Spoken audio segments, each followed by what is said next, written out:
Network Entertainment.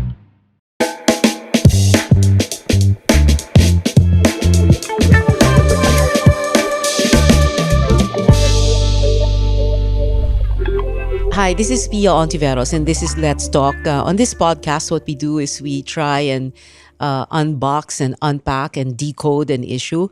In the last few weeks, what we've been watching are the impeachment proceedings, the proceedings of the House of Representatives dahil ang pinag-uusapan nila ay ang impeachment ni Vice President Sara Duterte. And in one particular committee meeting, ang nangingibabaw doon, palaging napapansin ng mga tao ay isang congressman doon, si Manila Congressman Joel Chua, who is my guest on this episode of Let's Talk. Cong Joel, thank you very much for being here on the show. Hi Pia, magandang umaga. Maraming salamat sa imbitasyon. Oo. Can we do a little bit of your background first? Para lang those who aren't very familiar with you can get to know you first. So, nag-Manila City Councilor muna po kayo for 3 terms, right? From 4 term actually. 4, okay. Yeah, from 2007 I was elected 2007, then 2010 and then 2013. Oo. So the last 3 years of Gloria and then during the term of Noy Aquino. Yeah, okay. and then after that I was appointed as secretary to the Vice Mayor of then Vice Mayor Hani Lacuna. Okay. So nung after po noon, I returned. Yeah. Nung 2019 to 2022. Yes. So 2019 I was again re-elected as City Councilor of Manila, and at the same time I was the majority floor leader of the City Council. So at that time ang mayor noon si Mayor Isko Moreno. Then after that term I ran for Congress. So luckily I won. Okay. But you were with the team of Hani Lacuna. So this explains kung nag-away ba kayo ni Isko? Ano yan, nagkasagutan? Hindi, wala naman. What happened sa inyo? Well, siguro nagkaroon lang ng... Actually, yung dalawa kasi parang kapatid ko yan eh. Si Yorme parang kuya ko. Tapos si Hani parang ate namin, 'di ba? Sa grupo. Okay, yeah. So we were together na medyo matagal-tagal din. Oo. So kaya lang siyempre nung nangyari 'yon, medyo ang hirap din for us. Oo. Yung nangyari yon, yung tatakbo si Hani, tapos biglang tatakbo For ulit election si Hani. Oo. Tapos si Yorme noon bumalik. Na hindi nyo inaasahan. Na hindi namin inaasahan. Oo. Okay. So ayun, nagkaroon ng konting problema dahil hindi mo naman po pwedeng lumagay sa gitna eh. So, syempre, nagkaroon ng konting tampuhan. Oo. So, but eventually, nag-okay na naman lahat. Oo. Pero bago nag-okay ang lahat, ano yung shouting match nyo ni Isko? Ano Wala yun? naman. Hindi ko alam kung ano yung shouting match na sinasabi niya. But, or nagkasagutan kayo? Ganon. actually, lumabas kami noon nung natapos yung meeting na yun. Magkakasama kami. Nagtatawanan kami, naghaharutan pa kami. Okay. We were 4, Yeah. 4 kami. Nangyari yun dun sa Manila Private. So kung nagkaroon ng sagutan, edi siguro baka napublish na yung kinabukasan. Okay. Diba? Okay. Now, this is your second term as congressman, Yes. right? Your first term, you ran against this Apple Nieto. Second term. Second term? Yes. Okay. Pero she was Isko's betcha ni Yorme. Yeah. Okay. Siya yung number 1 councilor sa district ko. She's also the sister of then Vice Mayor Yul Servo Nieto, who happens to be running under our ticket. Okay. So siya naman nasa kabilang ticket. Okay. Okay. And then, paano nangyari na Sarah campaigned for her, for Apple Nieto, I think and then in effect against you? Yeah, I think in Sara one Duterte, sorry. Yeah, I think in one event sa stage umakyat, sumampa doon si Vice President. So I do not know kung ano yung detalye, kung paano, dahil I was not part of their team, kalaban namin sila eh. Yeah. So nandoon siya, umakyat siya, and she campaigned for my opponent. Oo. But what did she say about you? Meron daw siyang sinabi? Papakain yung mansana sa akin, yung apple. Bakit? Hanggang mabulunan ako at mamatay. Bakit? Parang ganon. I do Bakit? not know. You do Well, not know. because siguro at that time I was the chairman of the Committee on Good Government Oo. who was investigating the confidential fund of Vice President. So Yeah. siguro Yung 125 million peso. yeah. Okay. So minasama niya kaya umikot siya. Okay. So, kaya kumain ka dapat ng mansanas. But you won that election. Yeah, Handily. luckily. Yeah. 55,000 votes. No. How many votes? 3,700 votes. By 3,700. But how many votes did you get? 55,000. 55,000. Okay. By 3,000 votes. Yeah. Okay. Ang hirap naman because hindi ako Yeah. bitbit ng iglesia. Yeah. So, I was running against a very popular mayor. So, tapos binabaan pa ako ni BP Sara. Tapos, yung kalabang ko, number 1 councilor. So, kapatid pa nung, hindi ka makabanat kasi yung kapatid niya, kakampi ko. So, parang talirin yung kamay ko, hindi Yeah. ka makagalaw. Oo. So, and nung first 2 weeks ng April, pagpasok ng kampanya, nagkasakit pa ako. Shingles. Oh my God. So, for 2 weeks, hindi ako makaikot. Oo. So, how did you win? Why did you win? Sinuwerte pa rin. Sinuwerte. Okay. All right. Yung legislative record mo naman, for example, when I researched about you, so you voted for the divorce bill, abolition ng MMDA, etc. And ngayon ito, this is what you're, kumbaga, famous for, very well known for, itong impeachment ni Sara Duterte. So dapat ikaw, isa ka dapat sa mga prosecutor, right? Well, hindi ko naman pwedeng sabihin dahil it is up to the members of Congress, no, to vote for the 11 prosecutors, di ba? Oo. So, once siguro na napagbotohan pa muna namin na there is probable cause. Yeah, okay. Itong April 22, no, yung hearing, ang daming lumabas, no. And one of them is itong mga covered and suspicious transactions na inire-report ng AMLAC or Anti-Money Laundering Council. Before we go into those details, para lang malinaw sa lahat, no, and para we can understand it better, explain to us first, ano yung AMLAC? What is the law that created it? What does that law allow Congress to do? Yung batas ng AMLAC, kinreate yan para i-prosecute yung mga to protect banking transaction at maiwas sila sa mga namagamit sa mga illegal activities. To launder money. Yes, ito nga yung illegal activities, ito yung paglilinis ng pera, 'di ba? So dito pag sinabi mong illegal activities, so kasama na rin diyan yung mga sa sugal, 'di ba? Sa plunder, kaso ng plunder, kaso ng anti-graft. So to name a few. Diba? Ito yung mga definition, no, na nilagay dito.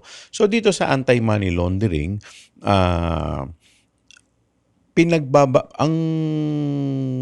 sinasabi dito na dapat daw yung mga government agency ay makipag-cooperate sa AMLAC. At lahat ng mga government employees, no, na hindi makikipag-cooperate ay pwedeng managot sa batas. Okay. And ang pinag-usapan doon sa hearing na yun, yung mga covered and suspicious transactions. Ano yung covered and suspicious? Okay, pinagkaiba na itong dalawa. Pag sinabi mong covered, kasi meron tayo dun sa AMLAC, no? Pagka ang transaction ay more than 500,000, pag magdideposito ka, kailangan i-report ito. Yeah, Yun ang covered. Oo. So, And bago mo i-deposit yon, kailangan, kunwari, may deed of sale, halimbawa, kunyari, to prove kung saan na, galing yung pera. Yes, nagdeposito ka ng 5 million. Oo. So, nagkaroon ng deed of sale, nagkaroon ng bentahan ng property, whatever, di ba? Yeah. So, when you say covered, hindi naman ibig sabihin ay illegal per se, di ba? Yeah, parang the Lumagpas bank siya sa just puts, threshold. the bank just puts out an alarm na, Yes. sumobra sa 500K, ganon. Threshold. Yeah. Na, And the banks always require you to submit documents. Yes. Di ba? To prove where the Hihingan money ka. came from. Yes, Oo. hihingan ka. Yeah. Yes. Okay. Now, yung suspicious, eto naman yung mga kaduda-duda. Like for example, na-intriga ka na. Na etong pangalan na to, drug lord to. Di ba? Or eto, involved sa mga illegal activities. Yeah. Or ikaw ay public official, tapos ay nagde-deposito ka ng mga bulto-bultong pera na hindi naman commensurate sa Doon kinikita mo. sa income mo, right? Yun ang Oo. suspicious. Yeah, Diba? okay. Okay. So, yun ang pinagkaiba ng dalawa. Oo. At itong AMLAC, Anti-Money Laundering Council, yung the law, the Anti-Money Laundering Act, naging, kumbaga, this was the fruit of the work of yung, naalala ko ba yung tama? Financial Action Task Force, di ba? And at that time, di ba, this was early 2000s, it was because of the terrorist funding, right? That was yun yung pinagmulan. Kasi itong AMLAC na to, kaya ito kinraid dahil dati yung mga terorista, yung mga international, actually ang naglabi nito, international community, dahil para ma-prevent nga, dahil minsan ginagamit na ng nagpapasok sa mga bangko, di ba? So, kaya nga ginagawa to para maproteksyonan. Okay. So, yung pinag-usapan dun sa hearing na yon, yung sinasabing merong aggregate amount na tinatawag na 6.7 billion. Okay. So, ito yung perang lumabas o pumasok doon, Okay, umano I will sa have to account. explain that. No? Yes, please. Ito po kasi na sinasabi doon ng nireport ng AMLAC, ito yung kabuuan ng transaksyon, yung 6.7 billion. Okay. Dito sa 6.7 billion, meron ditong 4.4 billion na inflow. Ibig sabihin, pumasok na transaction. At iba-ibang amounts. Iba-ibang amount. Okay. And clearly over the threshold, kaya nalaman ng AMLAC. So, ibig sabihin, pwedeng yung account ay more than that. Kasi ito yung mga pumasok na more than 500,000 deposit eh. Yeah. So, yung mga 300,000, 200,000, 100,000, hindi kasama dito. Yeah. Diba? So, definitely more than, not below. Okay, so 4.4 yun. So, tapos, meron naman dito na nireport sila na outflow na mga around 1.7, 1.8 billion.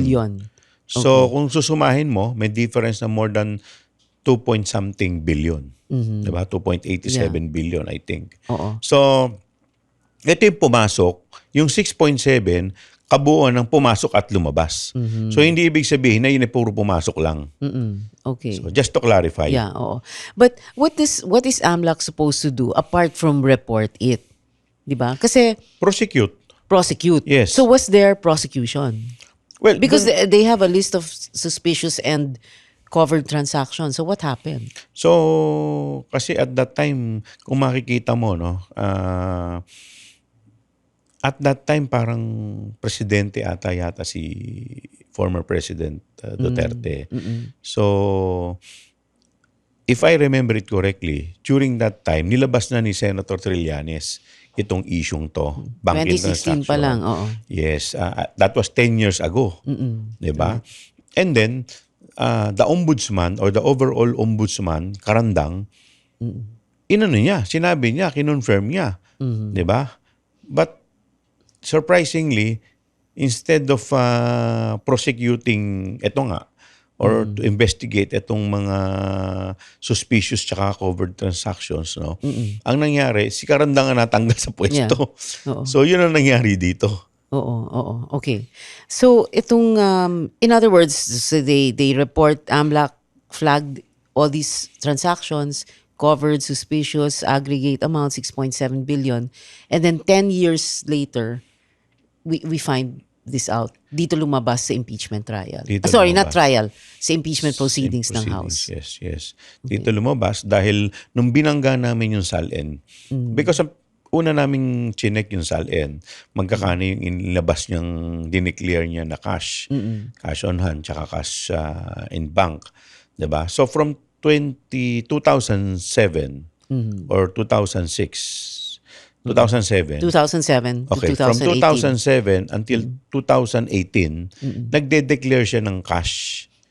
Cash on hand, tsaka cash in bank. Oo. But come 2019, up to 2024, wala na. Zero na. Okay. So, Posible ba yon? Cash on hand or cash in lahat bank? naman Wala. tayo siguro merong cash kahit papaano, di ba? Kasi you have to differentiate, di ba? Yung cash on hand, ibig sabihin yung pera mo sa bahay, yung pera mo na hawak, di ba? Oo. So, tapos nung nilabas na itong AMLAC, nahilo na kami sa numero. Sobrang daming numero na inilabas. Nagkaroon ng transaction na, yun nga, kung susumahin, 6.7 billion.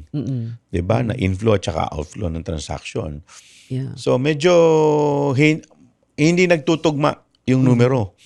Tapos, chinek, nilabas yung SEC. So, yung report ng SEC, kung hindi lugi yung mga negosyo na kanilang mga dineklara, na kung saan sila ay mga director o pagmamay-ari nila or stockholder, maliit lang yung kita. Say for example, may isa pong account doon na nilabas na more than 300 million yung gross income. Pero doon sa net income, pagka binawas mo na lahat, 1 point something million na lang ang net income. Yeah. So, paano magkaroon ng ganito kalaking transaction? Oo. Pero ano naman sinasabi ng mga abogado ni VP Sara na parang nasa others yung Kahit isama cash? yung buong others, 5 million lang mahigit eh. Diba? Do you feel lost, doubting yourself, and tired? You question your worth and existence? Well, I'm here for you. Hey, this is Gailey Chavez, and I'm the host of Free Yourself Podcast. My podcast talks about self-love, self-discovery, and growth. This is for everyone who wants to live their fullest life and become the person that they could be. Let me help out and remind you that this is your life, your path, that you are not broken, and you are worth it. Catch me every Friday at 8 p.m. See ya! Although pag-check mo dun sa sa batas na nagke-create ng SALN, in-specify dun yung cash at saka cash cash in the bank eh. Right. Pero sige, sasakyan na natin yung kanilang argumento na nasa others. Pero kung titignan mo, maski naman sa mga dating nire-report nila, meron din naman sila talaga nire-report na others. Pero dito, yung huling-huli, 2024, kung hindi ako nagkakamali, 5.8 million lang yung others. So, ibig sabihin, sumama na doon yung dating dinideclare nilang others at saka yung cash on hand, saka cash in bank. Okay. Itong SALN, yung Statement of Assets, Liabilities, and Net Worth, parang ayaw nilang palabasin, right? Actually, hindi lang yan. Lahat naman yan, from the very beginning, nag-file na sila ng TR, hindi pa nga nagsisimula yung aming committee hearing proper, di ba? So, nag-file na sila ng TRO, nakatatlong TRO na yata sila. Yeah. So, makikita mo, meron talaga silang ayaw na mailabas. Okay. Ito na ba yon yung ayaw nila ilabas? So, malamang, ito Yun na. yun. Dahil ito, naglalabasan na ngayon yung numero at yung buong bansa natin nagulantang sa mga numero na nakita. Oo. How do you respond to, because every time there is a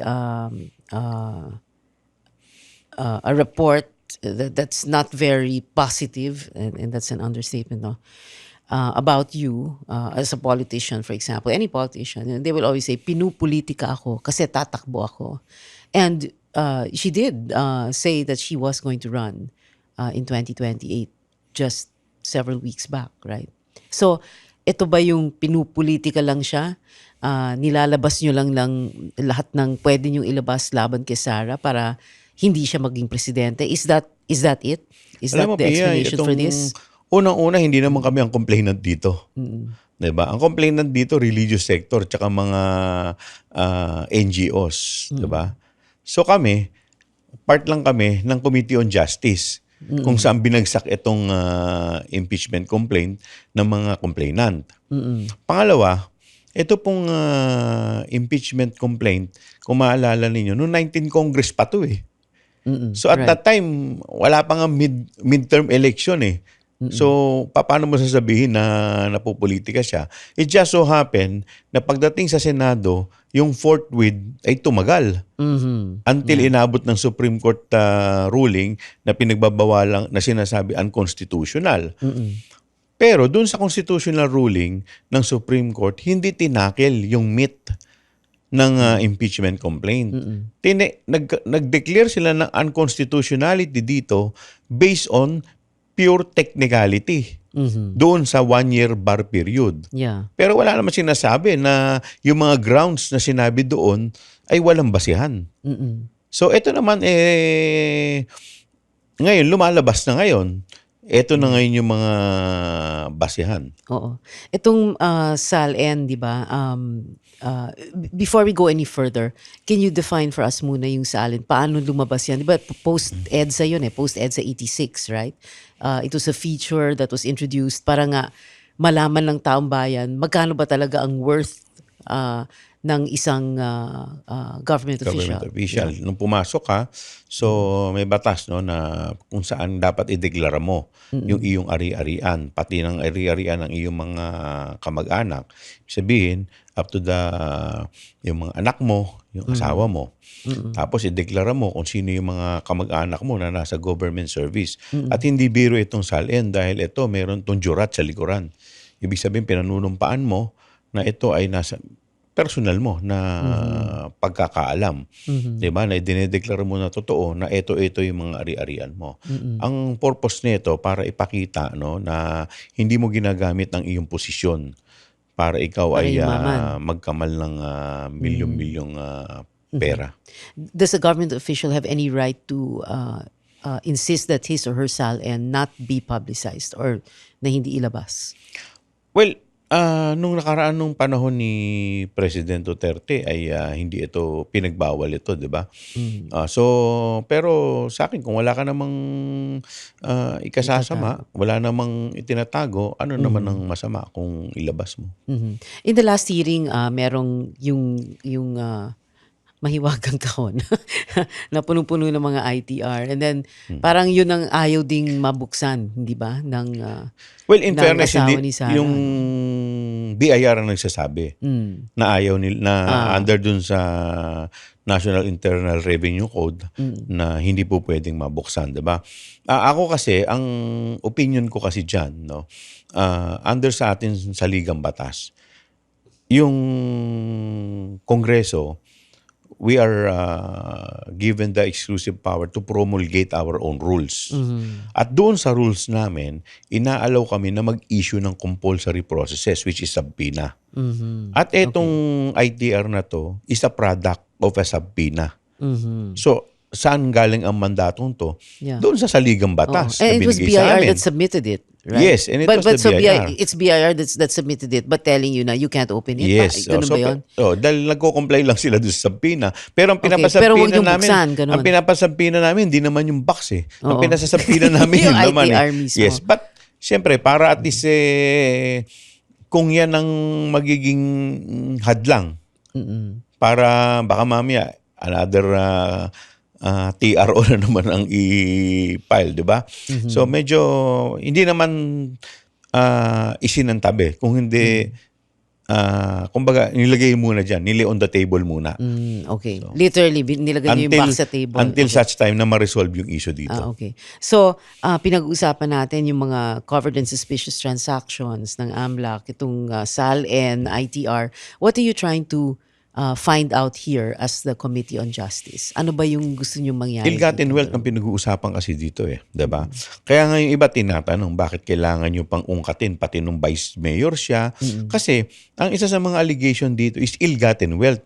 So to be able to prove that, syempre titignan mo yung history ng isang public official from the time na siya ay pumasok sa gobyerno, diba? Titignan mo kung commensurate ba yung kinikita niya sa naging properties niya.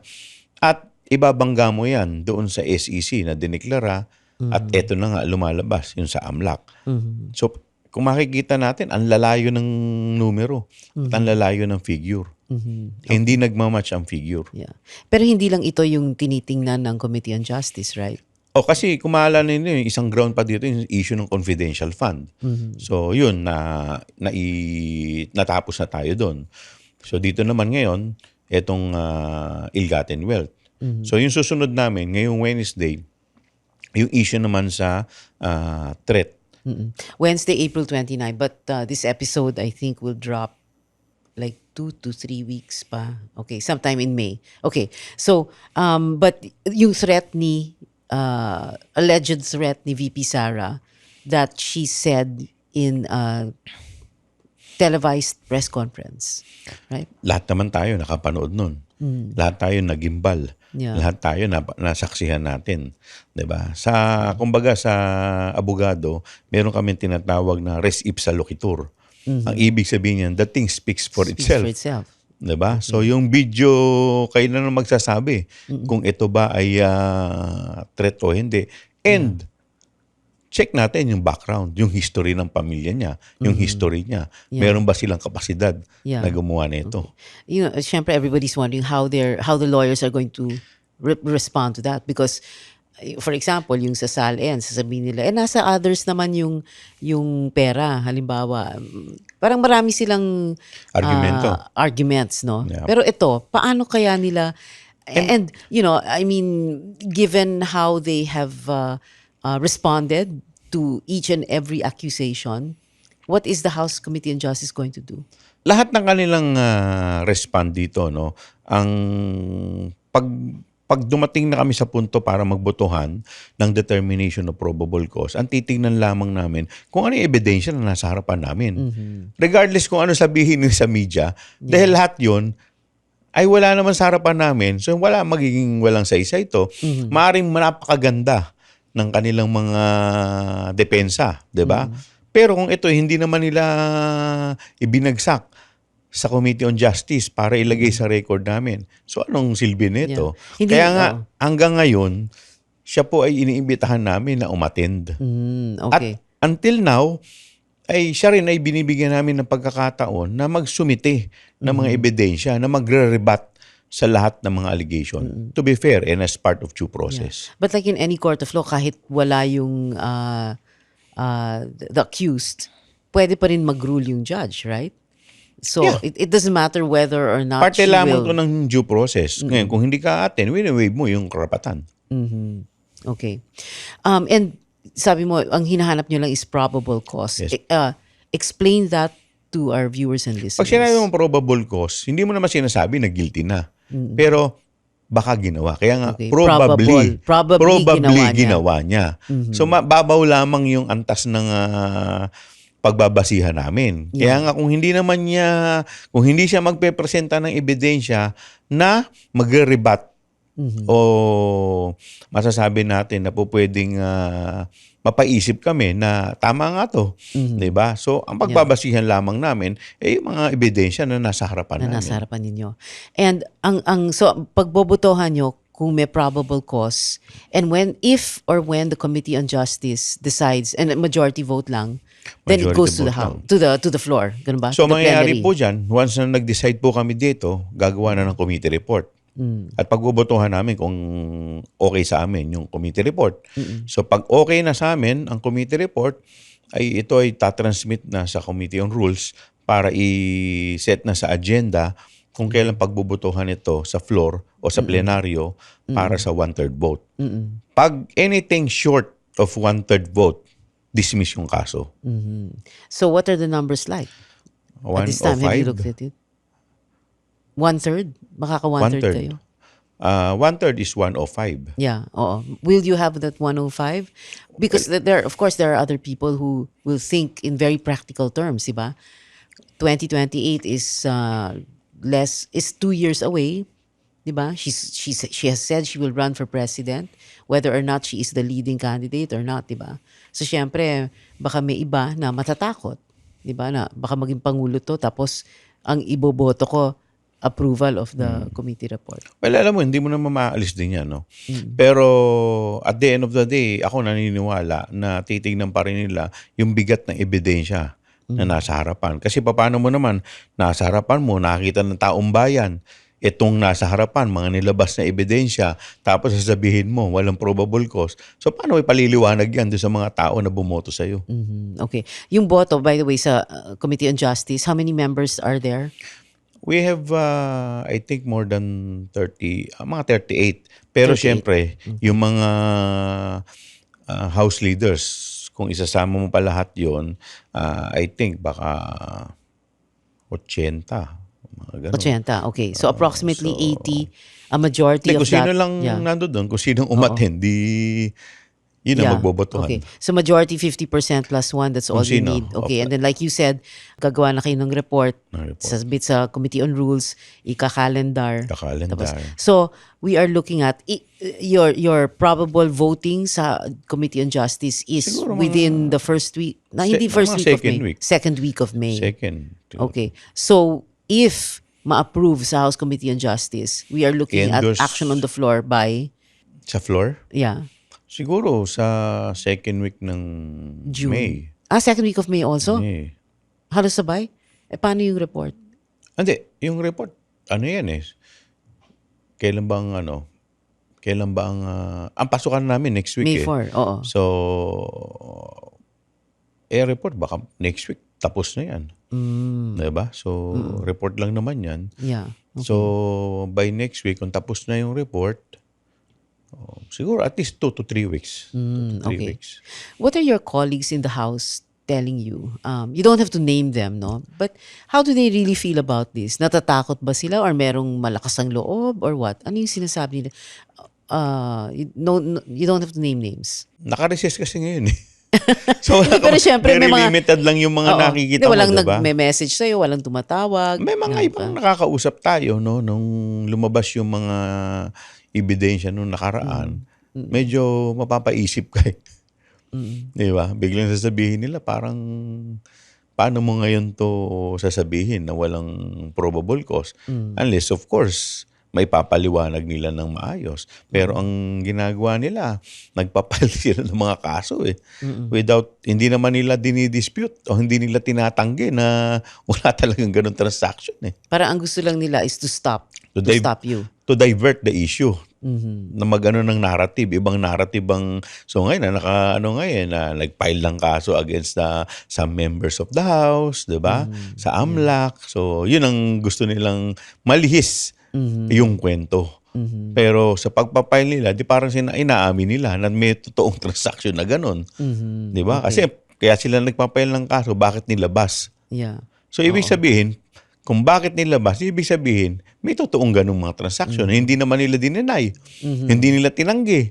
So, ibig sabihin, yung 6.7 na transaction ay totoo. Okay. And that's why you said, Eddie, wow. Di wow. Hindi, nung sinabi po kasi yun, nung nilabas yung yung SALN. At ni yung SALN 5, pa. at nung 5, walang idineklara. Oo. Diba? Parang hindi naman kapanipaniwala na ang isang tao ay ni 5 ay wala ka man lamang sa bulsa mo. Yeah. Or baka naman nakaligtaan lang, di ba? Minsan For 6 years? Oo. Hindi, baka kasi, di ba, minsan mga forms na finifill up mo, na-skip mo yung isang portion. Alam mo, Tia, kasi to Vice President eh. Hindi ito ordinaryong posisyon. Dapat maingat ka na, di ba? Lalo pat patakbo ang presidente, normally yung mga ganyan, talagang lahat yan, chine-check nila eh. Diba? Baka hindi lang abogado, may mga accountant pang nagbe-verify dyan. At saka ang nakakataka kasi, for the past, sabi nga natin kanina, for the past ilang years, talagang may separate item for that. But come 2019, hanggang 2024 or 6 years, totally, 5 wala na silang dinedeklara. Okay. Final words, Kong Joel? Well, kami naman dito, so gagawin lang namin bilang miyembro kung ano talaga ang dapat namin gawin. At hanggang sa Wednesday, so meron pa rin pagkakataon ng ating Vice Presidente at Wednesday, ang kanyang, April 29. Okay. Yes, at ang kanyang mga abogado na pumunta para ipresenta yung kanilang mga ebidensya. Hindi po kami magbabase sa mga media report sa aming pagdetermine ng probable cause. Magbabase lamang kami kung ano ang ebidensya na nasa harapan po namin.